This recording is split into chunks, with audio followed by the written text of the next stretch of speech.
Thank you for joining us today. My name is Julie Hall, and today I want to show you how I've used my Janome CM17, although any sewing machine will work, to create this beautiful personalized lanyard for my son.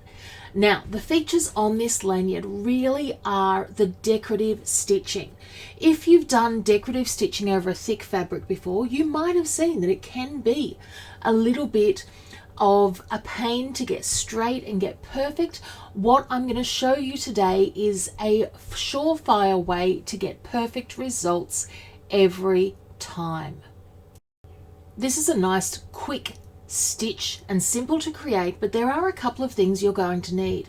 You're going to need 110 centimeters approximately, because you might want your lanyard to be longer or shorter, of 1 inch wide webbing, which you can get from your standard haberdashery shop. You'll need decorative thread for embroidery on your webbing.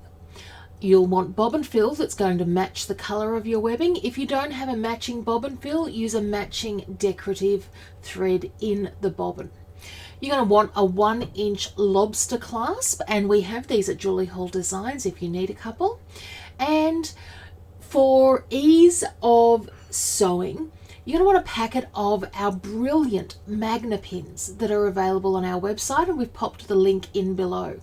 You'll also want sewing thread the same color as your webbing. Okay, let's get started.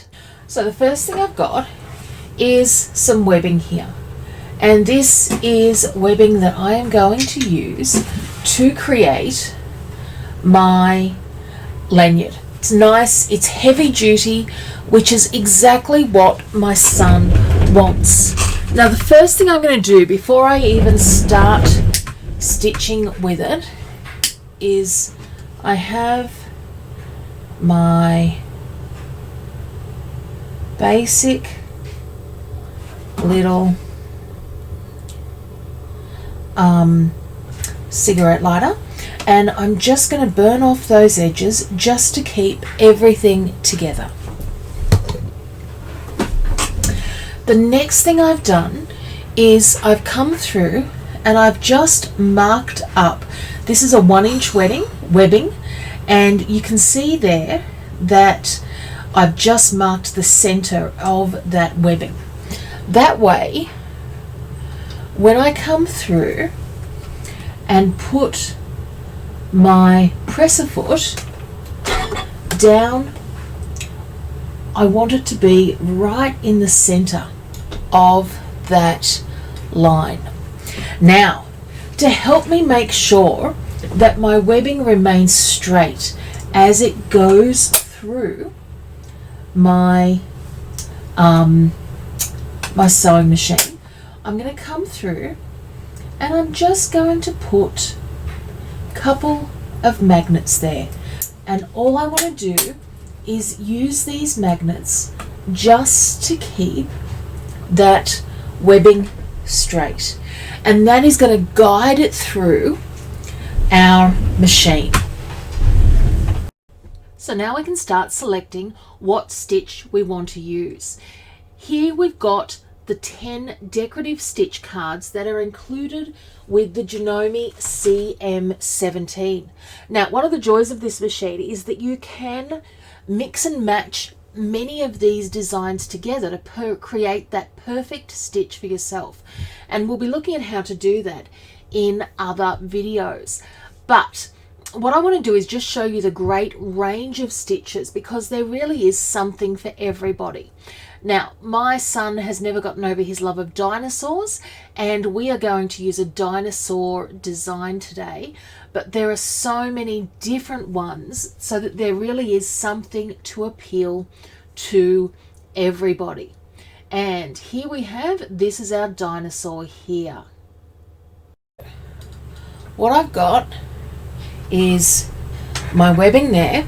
I've got my thread loaded in, and I'm going to use a natural gold type color thread. And what I want to do, I want to be guiding it, but I don't want to be pushing, because I want all of those dinosaurs to be the same size. And then all we're going to do is we're going to come through and start our stitching.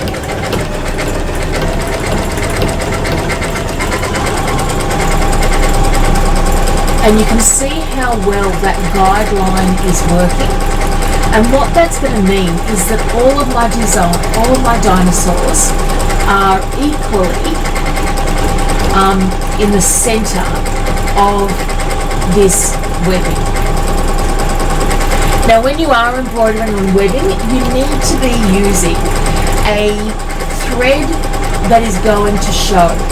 I have very deliberately come through and used black on the background just to make sure that I have the least amount showing on the background as possible. And once I've done a couple of more stitches, I'll come through and show you what the back of this is looking like. So as a guide, these magnets are working beautifully, just holding that fabric in the right spot. You can also hear that I'm going at a very solid pace. Not too fast, not too slow.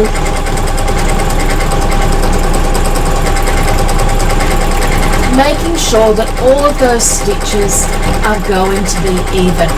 You also want to make sure when you're doing anything like this that you don't have to stop and, say for instance, change the bobbin as you're going.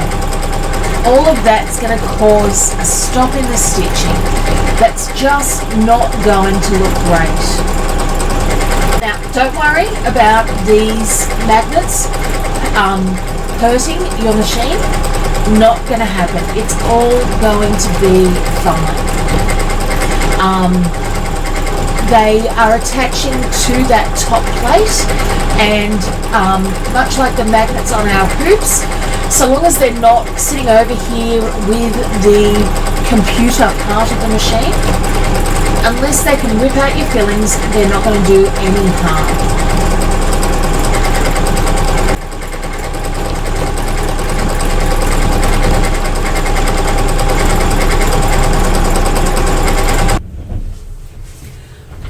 So now we are ready to put our lanyard together.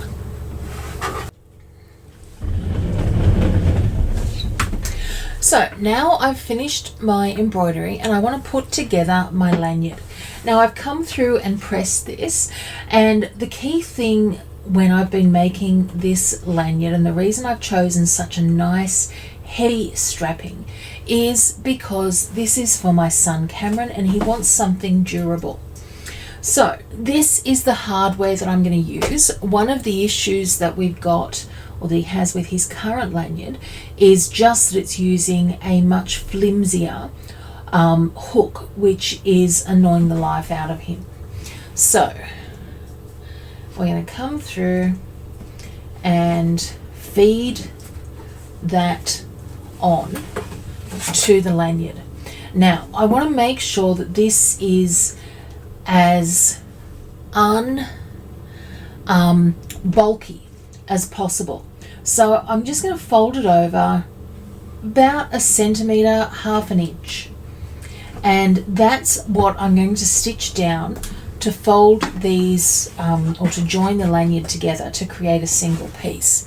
Now what you do need to do though is make sure that it has not twisted, because the last thing, and it is so annoying when a lanyard is twisting around your person as you use it.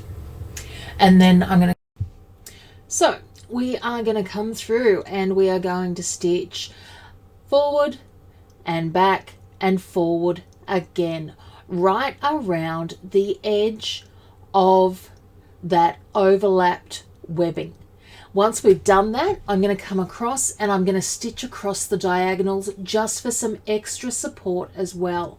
And what that's going to do is really make sure we have a beautiful and strong lanyard that's going to last a long time. and then I'm going to come through and trim those extra threads. Okay, so now we've got a really nice solid join there. Now that join I'm going to put at the back of our lanyard, because now all I'm going to do is come through and stitch a square around here that's going to hold this carabiner in place. So I'm going to start about 1.5 inches up, because we do have that bulk there and we do need to take consideration of that. So now we're going to repeat the same thing over again. So forward, back, forward again, and repeat along all 4 sides. Okay, so we'll go across the bottom there. Let me just rethread. So let's come along and have a look at our finished product. So what you can see here is my finished piece. Now you can see there I do have just 1 or 2 extra pieces to trim off. Now that is solid, it is not going anywhere. It's customized to my darling son by the use of the dinosaurs, and it is going to be the perfect accompaniment for Camo, keeping his keys exactly where he needs them. I hope you've enjoyed this quick tutorial and all the tips and tricks. Do check out the fabulous Janome CM17. It is a gorgeous machine for both sewing and embroidery, and I know you will love it. Until next time, have a stitching day. Bye.